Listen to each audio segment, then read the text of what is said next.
Israel और Iran का जो कॉन्फ्लिक्ट है वो अभी जारी है।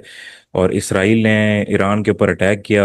और सब तमाम लोग ही जानते हैं कि ये अटैक उस वक्त पे हुआ है जब अमेरिका और ईरान के कोई आपस में मुज़ाकरात होने थे ओमान में, उनकी न्यूक्लियर टेक्नोलॉजी के हवाले से। अमेरिका ईरान के ऊपर जोर दिया जा रहा है कि भाई वो न्यूक्लियर जो वेपन्स हैं उसके हक से दस्तबरदार हो जाएं और वो ना बनाएं। जबकि ईरान बज़िद है कि वो न्यूक्लियर वेपन्स जो है वो बनाएंगे। लेकिन इसराइल के इस हमले के बाद क्या ईरान हक बजानिब है? क्या ईरान के पास वाकई वजह है कि वो न्यूक्लियर वेपन बनाए? क्योंकि इससे तो साफ जाहिर है कि उनको थ्रेट्स हैं। और कोई भी मुल्क है वो अपनी बका की जंग के लड़ता है, और उसमें जो कुछ भी वो कर सके वो करेगा। तो अपेरेंटली तो ये लगता है कि ईरान के पास अब जवाब आ गया है। और शायद इसराइल ने जो इस वक्त ये अटैक किया है उसकी टाइमिंग थोड़ी सी गलत हो गई है। और अब दुनिया के सामने ईरान जो है वो उसके पास जवाब आ गया है। लेकिन ये मामला इतना सादा नहीं है। और सलमान भाई से मैं आज पूछना चाहूँगा कि सलमान भाई, ये इसराइल और ईरान, ये तो नेबरिंग कंट्रीज भी नहीं है, लेकिन इनके दरमियान ये कॉन्फ्लिक्ट क्यों है? और हमने पास्ट में भी देखा कि ओवर 1 ईयर यहाँ पर अटैक किया गया था इसराइल की जानिब से। उसके बाद फिर इसराइल ने ईरान ने इसराइल के ऊपर दोबारा से अटैक किया। देन फिर अभी जो इसराइल ने अटैक किया वो काफ़ी जामे अटैक है। इसके अंदर बहुत ज़्यादा शदीद नुकसान उठाना पड़ा। अगर जानी नुकसान की बात करें तो बहुत इम्पोर्टेंट जो शख्सियात थी वो इस पूरे अटैक के अंदर अपनी जान से हाथ धो बैठे हैं। इसमें साइंटिस्ट भी इन्वॉल्व हैं। और टॉप नॉच जो न्यूक्लियर जो इनके आर्मी के जो ऑफिसर्स थे, जो ऑफिशियल्स थे, वो भी जो है इस धमाके में जो भी इनके मामलात हुए हैं, जहाँ जहाँ पर अटैक किए गए हैं, तो उस नतीजे में वो शहीद हुए हैं। तो सलमान भाई, थोड़ा सा कॉन्टेक्स्ट समझने की कोशिश मुझे भी कीजिएगा कि किस तरीके से वो मामलात यहाँ तक इस नहज तक पहुंचे हैं और आगे अब क्या होने जा रहा है। जी। जी अमर, जैसा कि आपने कहा कि ये मामला चल रहे हैं और चीजें तेजी से आगे बढ़ रही हैं। जो हम बात करते थे आपको पहले कि ये फ्लैश पॉइंट्स बन रहे हैं, तो उस वक्त लोग कहते थे कि कहाँ है भाई फ्लैश पॉइंट्स ने रहती। बेसिकली चीजें ब्रू हो रही थी, पक रही थी, और अभी भी पक रही हैं। और आप देख रहे हैं कि सिर्फ ये एक अलग कॉन्फ्लिक्ट नहीं है। रशिया यूक्रेन में आप देख रहे हैं कि पिछले हफ्तों में जो यूक्रेन ने एक सरप्राइज अटैक किया, मैं वहां से शुरू करता हूँ। तो जो जो सरप्राइज अटैक किया उसका नाम रखा था ऑपरेशन स्पाइडर वेब। अब इस ऑपरेशन स्पाइडर वेब पे मैंने ट्विटर पे भी किया है, और हमने सबने बार बार हम कम्युनिटीज पे कर रहे हैं। जो हमारा व्यू है वो ये है स्पाइडर वेब का, कि एक नया जो है ना कोवर्ट टैक्टिक है वॉरफेयर की, जिसमें क्या है कि आप मुल्क के अंदर से ही उसी मुल्क पे हमला कर, तो यानी स्ट्रेटेजिक इंस्टॉलमेंट्स पे, एसेट्स पे आप उस मुल्क के अंदर से ही चंद किलोमीटर के फासले से वो ड्रोन उड़ाते हैं। और वो कैसे उड़ते हैं? अंदर से ही आप गद्दार और ट्रेडर्स खरीद लेते हैं, और वो हेल्प, उनकी हेल्प के जरिए वो वहां से उड़ाते हैं। और आपके चंद किलोमीटर में, क्योंकि रडार विडार में भी उतना टाइम नहीं होता उसको डिटेक्ट करने का, ना वहाँ हर जगह रडार होते हैं, तो वहां पे आप स्ट्रेटेजिक एसेट्स को नुकसान पहुंचाते हैं। अच्छा, अब ये जो टैक्टिक है, ये मैंने लिखा है कि ये ऐसा ना हो कि ये न्यू ब्लैक बन जाए, यानी नया तरीका बन जाए वो। फिर अगर ये नया तरीका राइज हो गया तो फोर्सेस तो बॉर्डर पे खड़ी हुई हैं भाई, और गद्दार भी आपको बड़े आसानी से मिल जाते हैं हर कंट्री में, पैसे देने पे। ये भी आपको पता है, और मुसलमानों की हिस्ट्री तो इस पे शाहिद है कि जाफर और मीर सादिक आपको बहुत आराम से मिल जाते हैं। तो ये जो ऑपरेशन स्पाइडर वेब है, ये अगर न्यू नॉर्मल बन गया तो हम सब वल्नरेबल हो जाएंगे। बॉर्डर पे तो हम अच्छा परफॉर्म कर देंगे, लेकिन उसका क्या करेंगे आप? जो मुल्क के अंदर से ही मामला शुरू हो जाएंगे। और ये जो ड्रोन अटैक्स हैं, जो कि रशिया के बॉम्बर्स, स्ट्रेटेजिक बॉम्बर्स हैं, उनको उड़ा दिया। ठीक है, और आपको पता है कि जेलेंस्की के अकेले की बस की ये बात थी नहीं। अच्छा, अब मैं इसको क्यों जोड़ रहा हूँ और तभी मैं ये बात क्यों कर रहा हूँ कि जो स्पाइडर वेब है, इस पे आप ध्यान दीजिएगा, ये की ऑपरेशन है। और उसी से इंस्पिरेशन लेते हुए, प्लानिंग तो इसराइल की बहुत पहले से थी, पर उसी से इंस्पिरेशन लेते हुए अभी जो ईरान पे हमला हुआ है, अब आप इसमें देखेंगे कि ईरानियन जो की जो पर्सोनेल थे, जो कि उनके न्यूक्लियर साइंटिस्ट थे या उनके आर्मी से रिलेटेड लोग थे, उनको टारगेटेड उनके फ्लैट्स पे जाके डायरेक्ट ड्रोन्स गिरे। यानी पूरी बिल्डिंग भी नहीं उड़ी, फ्लैट्स पे जाके उन्होंने मारा है। और इतना प्रिसिशन इंटेलिजेंस। और उसके बाद कैसे हुआ? अंदर के लोग मिले हुए थे।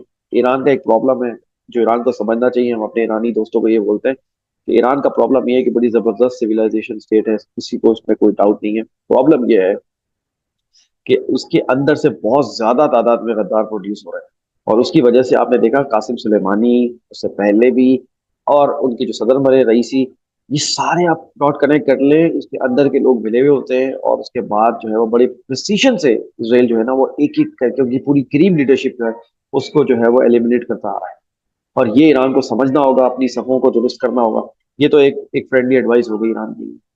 अच्छा, अब क्या हुआ भाई, उसी स्पाइडर वेब से इंस्पायर होके इसराइल ने अंदर से ड्रोन स्ट्राइक भी की, और मिसाइल भी दागे, और इसके अलावा जो रडार जैमिंग है वो भी की। और इसी असना में इसराइल से जो 200 जो है जेट हैं वो उड़े अटैक करने के लिए, लेकिन उससे पहले टाइमिंग के हिसाब से ये रडार्स को जैम जैम कर चुके थे। जो इनका जो एयर डिफेंस सिस्टम है उसको ऑलमोस्ट न्यूट्रलाइज कर चुके थे, और इस वजह से इसराइल कामयाब हो सका इतना बड़ा जो है हमला करने में। उसके बाद आपने देखा कल ईरान ने अपना जो एयर डिफेंस सिस्टम है वो किसी हद तक बहाल कर लिया। न सिर्फ बहाल कर लिया बल्कि रिटालिएटरी स्ट्राइक भी की, और आपको देखा कि मिसाइल तेल अवीव पे आपने गिरते हुए देखे होंगे, सुपरसोनिक मिसाइल। वो भी आपने पहली दफा देखे कि तेल अवीव पे पहली दफा जो है वो सुपरसोनिक मिसाइल गिर। ये आप भी हिस्ट्री विटनेस कर रहे हैं। मैं अपने व्यूअर्स को बोलूंगा ये ऐसा कभी पहले नहीं हुआ है, ये आप हिस्ट्री विटनेस कर रहे हैं। तो एक और मिथ भी बर्स्ट हो गई, जो कि पाकिस्तान, इंडिया और बांग्लादेश में जो मुसलमानों में जो फिरकावारियत के तौर पर फैलाई गई थी कि जो है वो अंदर से इसराइल और जो है ईरान मिले हुए। ये मिथ एक दफा फिर बर्स्ट हो गई। और मैं आपको बहुत पहले से बताता चला हूँ कि इसी तरीके से मुसलमानों को डिवाइड किया जाता है, कि यानी आप मार भी खा रहे हैं और फिर भी इसराइल विक्टिम भी बन रहा है, कि भाई अंदर से मिले। कोई अंदर से नहीं मिले हुए, मैं आपको बता रहा हूँ, नहीं मिले हुए। ये हिस्ट्री इस बात पे गवाह है कि नहीं मिले हुए। वाकयात इस बात को साबित कर रहे हैं कि नहीं मिले हुए। कोई फ्रेंडली आपस में कोई थी, आप देख रहे हो कि टॉप की लीडरशिप उड़ा दी। आपको ऐसा लगता है कोई फ्रेंडली मैच हो रहा है? टॉप की लीडरशिप उड़ गई, न्यूक्लियर साइट्स पे हमले हो रहे हैं। आई मीन वो उनके मेन कैपिटल पे हमला कर रहा है ईरान, और आपको लग रहा है ये फ्रेंडली फाइट हो रही है, नूरा कुश्ती है। ये जो लोग इस तरह की सोच रखते हैं उनको सुपरफिशियल अंडरस्टैंडिंग भी नहीं है इस पूरे वाक्य। तो सलमान भाई, इन तमाम लोगों को फिर ये बताया जाए ना कि बेसिकली बुनियादी तौर पे वजह क्या है इन दोनों की आपस में लड़ने की? क्या ऐसे वाकयात थे कि जिसकी वजह से अभी जो भी सिचुएशन है वो है मौजूद? देखें, इसराइल के जो करंट प्राइम मिनिस्टर हैं बीबी नेतन्याहू, वो कह चुके हैं कि मैं किसी भी इस्लामिक मुस्लिम स्टेट के पास न्यूक्लियर वेपन नहीं देखना चाहता। उन्होंने एक इंटरव्यू में, वो जो अभी आजकल वायरल भी हुआ है, उसमें तो उन्होंने कैटेगोरिकली नाम लिया है कि ईरान लेने जा रहा है और पाकिस्तान के पास ये है। जो पाकिस्तान में बैठे ये लोग सोच रहे हैं कि वो बच जाएंगे, और ईरान को जो है वो उड़ता हुआ देख रहे हैं और डेसिमेट होता हुआ देख रहे हैं, खुश हो रहे हैं कि चलो भाई ये हो जाएगा, अगली बारी आपकी है। ये मैं आपको बता दूं पहले से ही, होश के नाखुन लें। दो चीजें हैं आपके पास स्ट्रेटेजिक इनिशिएटिव। एक उम्मा वाला जो आपका एक सिक्योरिटी शील्ड है उसको इस्तेमाल करें, उसको रीएक्टिवेट करें। एक, दूसरा, अगर आप बहुत ज्यादा वर्ल्डली आदमी भी हैं और बहुत ज्यादा आप बहुत अपने आप को प्रैक्टिकल और लिबरल समझते हैं, तो आप बोलते हैं कि हर कंट्री अपना अपना इंटरेस्ट देखता है, ठीक है। अगर आप इस तरीके से जाना चाहते हैं तो मैं आपको इस तरीके से भी समझा देता हूँ। इस तरीके से ये है कि ईरान ज्योग्राफिकली आपकी डिफेंस लाइन है, फर्स्ट लाइन ऑफ डिफेंस है। अगर ईरान खत्म हो गया या न्यूट्रलाइज हो गया तो फिर क्या होगा? अगली बारी आपकी है। जब अगला बंदा आपको बोल रहा है कि मैं किसी मुस्लिम रियासत के पास न्यूक्लियर बम नहीं देखना चाहता और न्यूक्लियर कैपेसिटी नहीं देखना चाहता, इवन डेटरेंस के तौर पे भी, तो इसका मतलब क्या है? कितने ममालिक के पास न्यूक्लियर डेटरेंस कैपेसिटी है? अहमद, मैं ये आपसे सवाल कर रहा हूँ, कितने मुस्लिम ममालिक के पास nuclear deterrence we are the only one. है? और उनको ऐसा लगता था कि ईरान लेने जा रहा है, तो वो पहले ईरान पे आए हैं, और उसके बाद वो आपके पास आएंगे। उन्होंने उसने इंटरव्यू में नाम लेके कहा है आप, मैं कोई कुक एंड बुल स्टोरी नहीं सुना रहा आपको। उसने नाम लेके कहा है, अगर अभी भी किसी को हेलुसिनेशन में रहना है तो रह ले भाई, और इल्यूजन में रहना है तो रह ले, उसका मैं कुछ नहीं कर सकता। अगर चीज सामने आ गई है उसके बाद भी आप बोल रहे हैं कि नहीं हो जाए हम। देखिए, गेम क्या है मैं आपको बताता हूँ। गेम ये है इसराइल का कि सबको पता है कि मुसलमान दुनिया में जो पावर सेंटर्स हैं वो तीन: तुर्की, ईरान और पाकिस्तान। ठीक है, तो कैसे करेंगे? ये तीनों को एक साथ तो टेक ऑन नहीं कर सकते, तो क्या करेंगे? तो आप क्या करेंगे कि आपने उनको आइसोलेट करेंगे और उनको अटैक करेंगे। अच्छा, अमेरिका हमेशा से उनके साथ खड़ा हुआ है इस आइसोलेशन में, और अकेले अकेले बात कर रहे हैं। ठीक है, अब अच्छा, अब मैं इसको इससे भी जोड़ता हूँ, जो आजकल पाकिस्तान इस्टेब्लिशमेंट लीडरशिप की जो तारीफें हो रही हैं अमेरिका की तरफ से, इसको आप ये मतलब ये मत समझिएगा कि ये कोई वाकई में कोई सच्ची में तारीफ हो रही है। ये इसलिए हो रही है कि ईरान वाले मामले में जो है वो पाकिस्तान किसी तरीके से न्यूट्रल है, और तुर्की को उन्होंने इस नेटो के थ्रू किसी और तरीके से एंगेज किया हुआ है, ताकि अभी आइसोलेट होके लेजर फोकस होके ईरान को डेसिमेट किया जाए। ठीक है, ये बात अगर आप डॉट्स आपकी कनेक्ट करें, मैं क्या बोल रहा एक हूँ। एक बात मुझे याद आती है हमेशा, जब भी हमने तुर्की के मुतालिक बात की तो आपने हमेशा जिक्र किया कि वो नेटो में भी हैं और इधर जो है वो मुस्लिम ब्रदर मालिक जो है उनके लिए भी जो है बड़ा नरम गोशा रखते हैं। तो आपकी बात मुझे अभी दोबारा से मेरे जहन में आई, तो मैंने सोचा कि मैं यहाँ पे मेंशन जरूर करूँ। जी जी जी जी। और ये याद रखिएगा, ये इसका कॉन्टेक्स्ट है। ठीक है, वो आप जो ड्रामे है ना, जो टर्किश ड्रामे है, वो उनकी प्रोपेगेंडा में बता जाइएगा, वो अच्छी चीज है अपनी जगह पे। एक आपको याद दहानी कराने के लिए हमारे ग्लोरी और हमारे जो गोल्डन पास्ट है उसके बारे में। पर राइट नाउ करंटली हम क्या कर रहे हैं, ये बड़ा इंपॉर्टेंट है। ठीक है जी, इसीलिए तुर्की को यही कहता हूँ, क्योंकि उनके लिए तो कमाल अतातुर्क जो था, वो भी कोई बुरा आदमी नहीं था, वो क्लीन शेप तो था, लेकिन बिल्कुल सेकुलर लिबरल था। और उसने पूरा यूरोप के साथ उनको अलाइन कर दिया, उनके कल्चर को। हालांकि तुर्की का कोई ताल्लुक नहीं है यूरोप से, ना ही यूरोप उनको कभी लेगा तुर्की को यूरोपीय यूनियन में। ये देखें, ये कहानी भी डेकेड से चल रही है कि तुर्की अप्लाई करता है यूरोपीय यूनियन के लिए, लेकिन वो नहीं रहते। वो पता है क्या बोलते हैं? वो कहते हैं इट्स ए क्रिश्चियन क्लब, यूरोपीय union is a Christian club. तो इसका मतलब क्या है, तुर्की कभी भी इन नहीं हो फिर सकता। ये एक अलहदा टॉपिक है, इसको फिर हम इंशाल्लाह ये दोबारा पर ये इस दिन टच किसी दिन ये बड़ी करेंगे। जबरदस्त केस स्टडी है, किसी और दिन जी। टच करते हैं इसको। जी। तो कहने का मतलब यह है अहमर के अ, तीन पावर सेंटर्स हैं, एक एक करके आइसोलेट करके वो अटैक कर सकता है, एक साथ नहीं कर सकता। और ये हमारे मुसलमान लोग बड़े बड़े ही नाइव हैं, ये समझते नहीं है बात। ये समझते हैं कि इसकी बारी है, हमारी बारी नहीं है, इसके बाद आपकी बारी है। और मैंने आपको इस्लामिक उम्मा वाली जो आपका स्ट्रेटेजिक शील्ड है आपकी डिफेंस की, उसके हिसाब से भी बता दिया। और मैंने आपको दुनियावी practical liberal point of view से भी बता दिया कि जो बोलते हैं नहीं नहीं नहीं, हर कंट्री का आपका अपना इंटरेस्ट है। ओके भाई, अगर आपका अपना इंटरेस्ट है तो उस पॉइंट ऑफ व्यू से भी आप देख लो, ईरान आपकी जो है ना फर्स्ट लाइन ऑफ डिफेंस है, ज्योग्राफिकली भी। अगर आपने ये खत्म करवा दी और न्यूट्रलाइज करा दी, अगली बारी आपकी। ठीक है, क्योंकि न्यूक्लियर डेटरेंस अगर किसी कंट्री के पास है उसको, वो तो टेंजिबली तो वो पाकिस्तान के पास है। तो आपको क्या लग रहा है कि वो आपको न्यूट्रलाइज नहीं करेगा? वो बिल्कुल न्यूट्रलाइज करने आएगा। 84 में वो अटेम्प्ट कर चुका है। वो तो इंटेलिजेंस लीक हो गई थी, चाइनीज इंटेलिजेंस ने आपको बता दिया ना, मैं बारहा आपको ये बता चुका हूँ ये बात। वरना वरना क्या था, वो आपके पास, वो चाहता ही नहीं, देखिए उसका स्ट्रेटेजिक गोल समझे, तब आपको डॉट कनेक्ट कर पाएंगे। ये किसी नेशन, आपने सवाल किया ना कि क्या हो क्या रहा है, किसी नेशन स्टेट के खिलाफ नहीं है। वो चाहता ही नहीं है कि इस पूरे रीजन में उसकी चौगाहट को कोई चैलेंज कर सके। और चैलेंज जब भी हो सकता है कि किसी के पास प्रॉपर किस्म के वेपन्स हो, जैसे न्यूक्लियर डेटरेंस हो। ठीक है, ये हो गया। अच्छा, अब मैं बता दूं आपको, प्लान इतना भी नहीं है कि सिर्फ यहां तक आप रुक जाएं। प्लान ये है कि वेस्ट की हिपोक्रेसी आप देखें कि 1953 में मोहम्मद मुसद्दिक के नाम से प्राइम मिनिस्टर थे ईरान के, जबरदस्त डेमोक्रेटिकली इलेक्टेड। ठीक है भाई, अच्छा मुल्क चल रहा था डेमोक्रेटिक में, तो गंदा था सब कुछ देगा। ऑयल वगैरह के मामला थे ब्रिटिश के साथ, वो किसी दो और दिन छेड़ेंगे, लंबी कहानी है। लेकिन क्या हुआ, 53 में उनको रिजीम चेंज करके, regime change, don't forget this term, regime change करके हटा दिया गया 53 में। उसके बाद क्या हो गया, किसको, मोहम्मद रजा शाह पहलवी को, जो कि शाह ऑफ ईरान के नाम से मशहूर थे, उनको इंस्टॉल किया। उन्होंने ईरान को लिबरल कर दिया पूरा। आपको पता है ईरान ऐसा हो गया कि आजकल जो आप उसकी मिसाल दो, तो आजकल जो दुबई और आपकी जो बहरीन की हालत है अरब में, उस तरह ईरान एकदम मॉडर्न लिबरल हो गया। ठीक है जी। उस वक्त मैं आपको 70s की बात बता रहा हूँ। ठीक है, मतलब लेट 60s और 70s की ईरान में, मतलब जो बिल्कुल तेज कोट क्या था, और ये आप जाके फुटेजेस देख लें, आपको अंदाजा हो जाएगा। ईरान वो ईरान ही नहीं था जो आप देखते हैं। ठीक है जी। उसके बाद क्या हुआ कि फिर रेवोल्यूशन आया 1979 में, और इमाम खुमैनी आ गए। ठीक है, और इमाम खुमैनी ने इनको ओवरथ्रो कर दिया।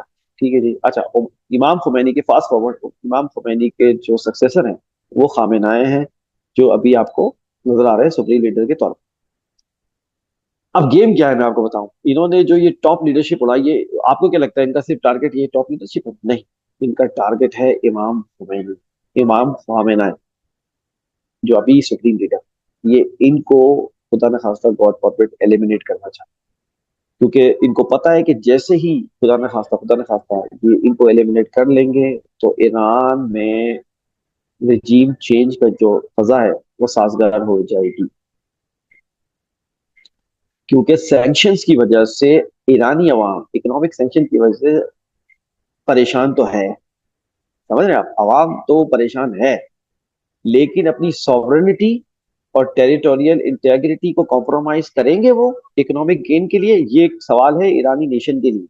ये मैं रवि छोड़े जा रहा हूँ नेतन्याहू ने आपको। एक बात कही कि भाई अच्छा मौका है ईरानी अवाम के लिए। जी मेरे नाउ यू भाई, कॉट इट। ये आप, हाँ हाँ, अब ग्रेटर गेम आप समझे, ये यहाँ तक नहीं है, ये रिजीम चेंज पे मामला जाना है। और अल्लाह ताला उनकी हिफाजत करे, खामेनेई साहब की, सुप्रीम लीडर की, ईरान के, आमीन। क्योंकि वो, हाँ, क्योंकि उनकी वजह से ही ये जो सेटअप है, इनको प्रॉब्लम है। अब आप बताएं, अगर इसराइल को किसी से प्रॉब्लम है, तो अब आप आंख बंद करके आपको समझ जाना चाहिए कि वो बंदा अच्छा है। Absolutely. Absolutely. I mean this is a litmus test, ठीक है? मतलब इसके लिए 2 मिनट्स की भी जो है वो आपको इंटेलेक्ट की जरूरत नहीं है, ठीक है? ये हम अपने लोगों को बताएंगे कि इतना कोई सोचने की जरूरत नहीं, इतना कोई, आप सेक्रेटेरियन गली में मत घुस जाइएगा, सिंपल एज दैट, ठीक है जी? इ- सही है। तो गेम ये है कि टॉप लीडरशिप को सिर्फ निशाना नहीं बनाना, जो सुप्रीम लीडर है उनको एलिमिनेट करके, गॉड फॉरबिड, और ईरान को, ईरान की फजा को साजगार बनाना। ऑलरेडी इकोनॉमिक सैंक्शन की वजह से हवा साजगार है स्ट्रीट लेवल पे, ठीक है जी? और ईरान को वही याद दिलाना दौर किसका, मोहम्मद शाह पहलवी का। यार देखो, शाह, जो है शाह, ईरान के जमाने में कैसा होता था? ईरान पूरे टूरिस्ट आते थे, रेल पहल थी पैसे की, ये था वो था, आजादी थी, है ना? कोई आपको जो है वो हिजाब पहनने की जरूरत नहीं, औरतों को खासतौर पे इन्होंने औरतों को बहुत ज्यादा, आपको पता है कि, आपको पता है, फेमिनिज्म के नाम पे अभी बीच में भी, कई साल पहले भी उभारा था।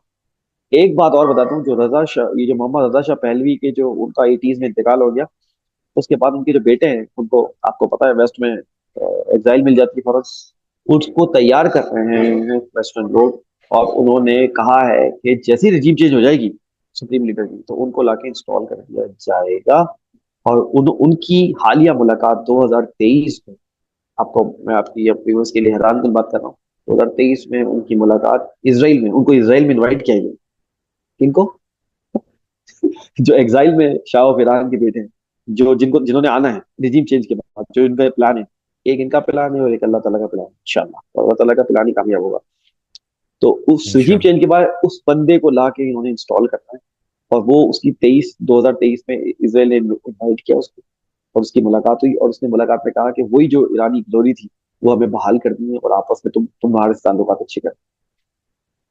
तो अब अगर किसी को नहीं समझ में आ रहा और डॉट कनेक्ट नहीं कर पा रहा, तो मैंने आपको पूरा मंजरनामा क्लियर करके रख दिया है कि ये क्या चाहते हैं, इनका अल्टीमेट गोल क्या है। और पाकिस्तान में लोगों को उसको इजी नहीं लेना चाहिए। आपकी इधर वे, या आप उम्मा की पॉइंट ऑफ व्यू से देखो, या आप नेशन स्टेट के पॉइंट ऑफ व्यू से देखो, दोनों तरफ से ईरान का ताकतवर रहना आपके साथ बहुत ज्यादा इम्पोर्टेंट है। और इंडिया वाले कॉन्फ्लिक्ट में भी ईरान ने खामोशी इख्तियार करके, मैं पिछले प्रोग्राम में बोल चुका हूं, जब आप उम्मा की मैं बात करता हूँ, तो कोई आपको पैसों से मदद करेगा, कोई खामोश रह के मदद करेगा, कोई आपकी मोरल मदद कर देगा, कोई आपकी मोरल मदद कर देगा, कोई आपकी एक्टिवली मदद करेगा। हर टाइप की मदद आपको दरकार है, आपको भी ईरान को भी। सिर्फ मैं एक पैरेलल मेड करना चाह रहा हूँ अहमद, आखिर में पाकिस्तान और ईरान की स्ट्रेटेजी में जो फर्क था, तो ये कि ईरान को इस आइसोलेशन से बाहर आना चाहिए। हम्म। जो ईरान ये समझता था कि मैं अकेले तनहा उम्मा की लीडरशिप लेकर ये सब कुछ मामला अकेले निपटा लूंगा, इस तरह नहीं हो सकता, ये बात प्रूव हो चुकी। तो 12 से उसको टर्की और पाकिस्तान और बाकी जो भी दमखम बचा है मुस्लिम ममालिक, उनको इंगेज करना पड़ेगा, और एक कलेक्टिव एफर्ट की बात करनी पड़ेगी। अभी तक ईरान क्या कर रहा था, थोड़ा सा नेशनलिज्म हावी है ईरान के ऊपर, सही। समझ रहे हो बात, थोड़ा नेशनलिज्म हावी है। तो सलमान भाई, एक सवाल मेरा ये है यहाँ पे, इस पूरी सूरत हाल में मैंने ये भी देखा कि चाइना और रशिया की जानिब से बड़ा सपोर्ट किया गया है इस वक्त ईरान को। स्पेसिफिकली अगर चाइना की बात की जाए तो उन्होंने तो बड़ा कंडेम भी किया है, और उन्होंने कहा है कि इसराइल ने जो है वो रेड लाइन क्रॉस की है ईरान के जो जौहरी एहसासें हैं या जौहरी साइड जो हैं उसके तरफ अटैक करने के बाद। तो आप क्या समझते हैं कि बशमूल पाकिस्तान, रशिया, चाइना और सऊदीया और ईरान, ये क्या एक ये नया ब्लॉक अल्जेरिया इस ने किया तरफ, है। जी जी, तो इस तरफ अगर ये नया ब्लॉक एक क्रिएट होता है, तो do you think it would be a much powerful block then what Israel has at its end? हाँ, उसकी हमें हिंट्स मिलती हैं। रशिया ने ये पूरे पाकिस्तान इंडिया वाले कॉन्फ्लिक्ट के दौरान कोई इंडिया की कोई खास हिमायत नहीं करी, बल्कि रशिया ने पता है क्या किया, आपको ब्रिक्स में आपको मेंबर बनाने की हिमायत की। जी बिल्कुल तो ऐसे ही। आपके लिए मामला बड़े साजगार हैं। ये 3 साल पहले हो सकता था, जब इमरान खान जब गए थे। देखें यार, आप क्यों क्यों आप हर दफा बस मिस कर देते हैं? 3 साल बाद भी आपको वही आप आके खड़े हो गए, ठीक है जी। जी तो ये पहले ही कर लेते, ठीक है, आपने भी अपना रिजीम चेंज बिला वजह अंदर करवा लिया। बहरहाल ये एक दुखी दास्तान है, लेकिन दूसरी बात ये है कि ये ब्लॉक जो आप बोल रहे हो बिल्कुल बनने जा रहा है, कि लॉजिकल है। और चाइना और रशिया को भी ये बात नजर आ रही है कि अगर ये वन बाय वन करके इसी तरीके से मुल्कों को डेसिमेट करते गए, तो फिर उनके भी बॉर्डर लाइन पे जंग आ जाएगी, ठीक है। तो उनको भी एंटिसिपेट करना ही है। लेकिन थोड़ा सा रशिया और चाइना के मामले में मैंने देखा एक बात, कि सीरिया में क्या हुआ, हम जी मत भूलें। बशार उल असद की मदद के लिए आखिर में रशिया नहीं आ सका, क्योंकि रशिया इंगेज हो गया था यूक्रेन में। जी समझ रहे हैं आप बात? तो थोड़ा सा रशिया और चाइना एक्ट करने में थोड़ा स्लो है in comparison to United States. जी जी जी। तो बिल्कुल थोड़ा सा उनका जो है ना पेस जो है वो मैच नहीं कर पा रहा जियो पॉलिटिक्स में। और इसकी मैंने मिसाल आपको दे दी, मैं हवा में बात नहीं कर रहा। ये सीरिया में क्या हुआ, कि बशार उल असद की गवर्नमेंट रशिया की मदद से वहां पे कायम थी, और बशार उल असद आनंद फानंद गायब हो गए, और उसकी जगह उन्होंने अपना बंदा जोलानी लाके कर दिया। और उसने आते के साथ ही बयान क्या दिया कि हमें इसराइल से अच्छे ताल्लुकात चाहिए, खत्म। गोलान हाइट्स भी भूल गया, जो गोलान हाइट्स सीरिया की ले ली इसराइल ने, वो भूल गया बेचारा। और कह रहा है कि भाई आप जो है, और बाय द वे वो बंदा जो है ना वांटेड था, वो पता है आपको, वो बंदा वांटेड था यूनाइटेड स्टेट्स को। और अमेरिका ने जो दूसरे मुस्लिम ममालिक है उनके थ्रू उसके कर्जे भी माफ कर दिए, पता है आपको, उन्होंने पे जी कर दिए बिल्कुल कर्जे। ऐसे ही। अल्लाह अल्लाह अल्लाह, हमें भी इस तरह के दोस्त मिल जाएं कि हमारे भी कोई कर्जे दे दे भाई। और हम जो ये बजट में जो डेट सर्विसिंग जो हम करते हैं, 40%, 50%, इससे हमारी निजात हो जाए। इस पूरे कॉन्फ्लिक्ट में अब, क्योंकि मैं हमेशा जो भी हमारा टॉपिक होता है इस तरह जियो पॉलिटिकल मामलात में, तो मैं या जियो इकोनॉमिकल मामलात में, इसमें मैं पूछना चाहूँगा कि पाकिस्तान कहाँ स्टैंड करता है, क्योंकि पाकिस्तान तो एक ब्रदरली इस्लामी मुल्क है ईरान का। और अभी बहुत एक हमारा अच्छा विजिट भी हुआ था, गवर्नमेंट जो हमारे वज़ीर आज़म हैं वो वहाँ गए भी थे, और काफ़ी उन्होंने उनके जो न्यूक्लियर प्रोग्राम जो है, न्यूक्लियर प्रोग्राम, उसको भी सपोर्ट करने की बात की थी। तो इस पूरे कॉन्फ्लिक्ट के अंदर डू यू रियली थिंक कि पाकिस्तान को इन्वॉल्व होना चाहिए, या ये एक तरह का ट्रैप है, जिस तरह से आपने अपने ट्वीट में भी कहा था? जी जी जी, बिल्कुल ट्रैप है। आपकी जो लीडरशिप, मिलिट्री लीडरशिप की जो तारीफ हुई है एमडीओ की तरफ से, वो एक ट्रैप है, ताकि आप इस मामले में उनका कहीं साथ दें चीजों के तरीके। आपको एक काम करना चाहिए, जो पाकिस्तान में भी यूनाइटेड नेशन में भी दे दिया बयान, कि जो ईरान पे हमला हुआ है वो ब्लेटेंट है, बड़ा जबरदस्त बयान। अब आप जो है ना एक्शन में भी उसका इजहार करें, और पाकिस्तान को कोवर्टली मदद करनी चाहिए ईरान की।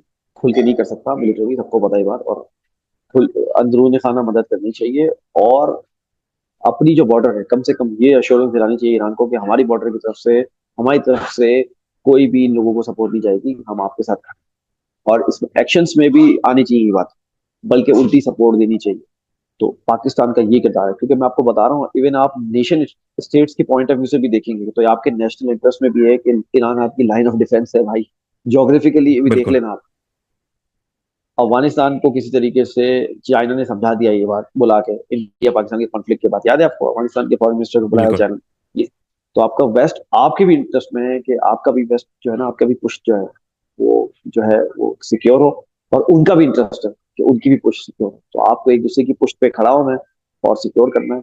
देखें, गए देर या सवेर से आपको जाना उसी कॉन्सेप्ट पे, जो आपका स्ट्रेटेजिक इनिशिएटिव है, कि उम्मा के जो रास्ते हैं वो आपने बहाल करने पड़े। वो आपको एक सिक्योरिटी मैकेनिज्म प्रोवाइड करेगा। और उससे ये जो बीच में खेल रहे लोग ये नहीं खेल पाएंगे। जैसे इंडिया का ईरान से बड़े अच्छे ताल्लुकात थे, आपको पता है, ठीक है। अच्छा, ये हमारे इंडियन दोस्त को मैं बोलता हूँ, वो भी प्रोग्राम देखते हैं, मैं उनको बोल रहा हूँ, देखें भाई, सीधी सी बात है, अभी ईरान और इसराइल के केस में आप किसके साथ खड़े हैं? बताइए मुझे, किसके साथ खड़े हैं आप? कमेंट्स करके बताइएगा। बिल्कुल कमेंट्स करके बताएं किसके साथ खड़े हैं आप नहीं बता पाएंगे, क्योंकि आप विकेट की दोनों तरफ खेलते हैं, ठीक है। तो अभी, और ईरान को, हमारे ईरानियन दोस्त हैं, उनको भी मैं बोलूंगा कि अब आप भी जो है वो इंडिया का रोल समझ लें। जब आपका बुरा वक्त आएगा, ये नहीं खड़े होंगे आपके साथ, ये इनकी फॉरेन पॉलिसी का हिस्सा है। लेकिन पाकिस्तान आपका पड़ोसी है, उसकी ज्योग्राफी कहीं नहीं जा रही। वो कहते हैं ना कि आप अपने दोस्तों को तो बदल सकते हैं, अपने आप नेबर्स को नहीं बदल सकते, पड़ोसियों को नहीं बदल सकते। तो ये अच्छा समझना चाहिए हमारे। सलमान भाई, एक सवाल मेरा ये है कि इस पूरे कॉन्फ्लिक्ट में अभी जो ईरान और इसराइल का मामला चल रहा है, सो पाकिस्तान की भी ऑब्वियसली तवज्जो पूरी इसी जानिब है। सो इस पूरी एपिसोड के बीच में डू यू रियली थिंक कि कोई इंडिया की तरफ से पाकिस्तान के खिलाफ अगेन कोई मिस एडवेंचर का हम एक्सपेक्ट कर सकते हैं? क्या वो इस तरह की कोई मामला कर सकते हैं कि पाकिस्तान को इस तरफ दोबारा से एंगेज करेंगे? देखें, मैं जो एक्सपेक्ट कर रहा हूँ ना, तो कोवर्ट ऑपरेशंस, और उसमें मुझे जो सबसे ज्यादा डर है वो ये जो मॉडल नया आया है, spider web, operation spider web type का, अंदर से ही बंदे मिला के, अंदर से ही छोटे पैमाने पे आपके स्ट्रेटेजिक एसेट्स और स्ट्रेटेजिक जो आपकी इंस्टॉलमेंट्स या ऑफिसेज हैं उनको निशाना बनाना, या स्ट्रेटेजिक जो आपके एसेट्स हैं इंसानों की शक्ल में, उनको हिट करना। ये एक खतरनाक मॉडल है, खतरनाक कोवर्ट टैक्टिक है, जो कि अभी आपने देख लिया 1 डेढ़ महीने के दौरान यूक्रेन ने यूज करा और इसराइल ने यूज किया ईरान के खिलाफ। और बहुत ज्यादा डैमेज हुआ इसमें, दोनों ममालिक का। तो पाकिस्तान इस लिहाज से बहुत ज्यादा वल्नरेबल है। इंडिया ओपनली नहीं आएगा, इंडिया छुप के आने में बहुत तेज है, आपसे आगे है। सही है, आप देख लें कि बलूचिस्तान में उसने क्या किया, उसने केपीके में क्या किया, बहुत डैमेज किया है आपको। आपने उसका सही से एस्टिमेट भी नहीं लगाया, बहुत डैमेज किया है। तो वो ऑलरेडी कर चुका है ये काम आपके अंदर। और अगर ये वो मेन शहरों में जो मैं आपको बता रहा हूँ स्ट्रेटेजिक इंस्टॉलमेंट्स और एसेट्स पे अगर इस तरीके से वो करेगा, या एयरक्राफ्ट आपके। और बस आखिरी बात मैं ये करूंगा, आपको जरा आपकी दिमाग की बत्ती जलने वाली है जो मैं अब मैं बात करने जा रहा हूँ। आपको याद है, आज से कई साल पहले पीएनएस मेहरान कराची में हमला हुआ था। बिल्कुल। आपके स्ट्रेटेजिक जो सर्वेलेंस के एयरक्राफ्ट खड़े थे, उनको अटैक किया उनको था। उड़ा दिया गया था। और बिल्कुल। बराबर में हेलीकॉप्टर खड़ा हुआ था, उसके बराबर में से वो चलते चले गए, लोगों ने नहीं मरा। वो टारगेटेड आए थे उन चीजों को उड़ाने। उस जमाने में वो पीछे वाले इलाके से आए थे, अब वो पीछे वाले और आगे वाले इलाके से आने की जरूरत नहीं है, ड्रोन आएंगे। जी। अब मेरे ख्याल में आप समझ गए हैं। बिल्कुल ये अटैम्प्ट पहले भी होता था, लेकिन अब जो है वो कार्रवाई का तरीका बदल चुका है। तो मुझे सिर्फ इस चीज का डर है, आपके सवाल का जवाब दे रहा हूँ मैं स्ट्रेट। मुझे इस चीज का डर है, जो कोवर्ट टेक्टिक है ना, याद रखिएगा, हमारे व्यूअर्स बोलेंगे, ये जो ऑपरेशन स्पाइडर वेब है, इस पे नजर रखें। ये बहुत ही लीथल किस्म का टेक्टिक है, क्योंकि जी। मीर जाफर मीर सादिक आपकी सफों में बड़े आराम से मिल जाते हैं। जब ईरान की सफों में इतने मिल सकते हैं, क्योंकि इतना क्लोज कंट्री है, तो आपके यहाँ तो माशाल्लाह। तकरीबन 75 लोगों को ईरानियन फोर्सेस ने पकड़ा है जो कि वहाँ मौजूद थे और जासूसी कर रहे थे। इसमें ज़्यादातर की तादाद इंडिया की है, as per the news sources. जी। They are everywhere, they are everywhere. इसीलिए मैं बोल रहा हूँ अपने ईरानी दोस्तों को, मैं बोल रहा हूँ कि भाई, आप ये अंदाजा लगाए कि इन कॉन्फ्लिक्ट में इंडिया खड़ा आपके साथ है या इसराइल के साथ। इस इस सवाल के जवाब में ही आपको समझ में आ जाएगा कि मैं क्या कहना चाहता जी। हूँ। और पाकिस्तान को हमेशा के लिए अपने ईरान से ताल्लुकात को सीमेंट कर देना चाहिए एज ए फ्रेंडली कंट्री के तौर पर। इफ्स एंड बट्स खत्म करें। ये जो आपके यहाँ लोगों ने सेक्रेटेरियन नाम पे जो नहीं इफ्स एंड बट्स क्रिएट किए, खत्म कर दें। ये मिथ भी बस्ट हो गई। हैमर कितनी दफा बस्ट होगी, नहीं नहीं ये तो दूरा कुश्ती हो रही है, आपको लगता है ये दूरा कुश्ती? Would you really believe that? तो सही बात है, सारी चीज़ अब तो एविडेंट हैं और बिल्कुल क्लैरिटी ऑफ मतलब माइंड के साथ जाना चाहिए आगे हमें। मतलब और क्या चाह रहे हैं? अच्छा, जो ये लोग बात करते हैं ना, वो चाहते हैं कि फुल फ्लैज जंग हो जाए। ये 21st सेंचुरी है, इसमें बैटल्स होंगी, बैटल्स होंगी, बैटल्स होंगी, बैटल्स होंगी। वो संजू की किताब पढ़ी है ना, art of the war. 1000 cuts लग के मारा जाएगा बंदे को, एक कट से नहीं मारते, 1000 कट से मारेंगे। तो एक कट एक बैटल के तौर पे ले आप। पाकिस्तान इंडिया के जमाने में भी ये नहीं हो रहा, आप देखें अब क्या हो रहा है। कि ये हुआ है कि एकदम खत्म कर दो बस, नहीं, क्या हुआ, एक कॉन्फ्लिक्ट हुआ बालाकोट पे, खत्म हो गया। फिर अभी अभी हुआ 2025 में, पहलगाम। एक स्टेप आ, पहलगाम हुआ। आप आपने अनप्रेसिडेंटेड आगे बढ़ गए दोनों कन्वेंशनल वॉर में। तो ये बात समझे, ऐसे नहीं होता कि वो पुराने जमाने की है कि भाई चढ़ दौड़े, इन्वेट कर लिया, खत्म हो जाए, वो जमाने खत्म। अब तो एयरफोर्स भी किस तरह यूज हो रही है आपको पता है, सिर्फ जी। मिसाइल आते हैं और ड्रोन आते हैं एयरक्राफ्ट भी नहीं आ रहे भाई, खत्म हो गया वो जमाना। 250-300 किलोमीटर की दूर से वो अटैक कर रहे होते हैं। पाकिस्तान को बहुत बहुत बहुत एंटिसिपेट करना चाहिए। चाहे ईरान इसराइल की कॉन्फ्लिक्ट, मैंने आपको बता दिया कि अगर ईरान खुदा ना खास्ता तो कुछ होता है तो आपकी जो लाइन ऑफ डिफेंस है वो गिर जाएगी। ठीक है, जी। आप बहुत ज्यादा वल्नरेबल हो जाएंगे, ये बात आप सबने एंटिसिपेट करें। उसकी जो मदद हो सकती है वो आप करें। और वो मेरे ख्याल में कोवर्टली कर भी रहे होंगे, जो समझदार लोग हैं उनको पता है क्या करना है।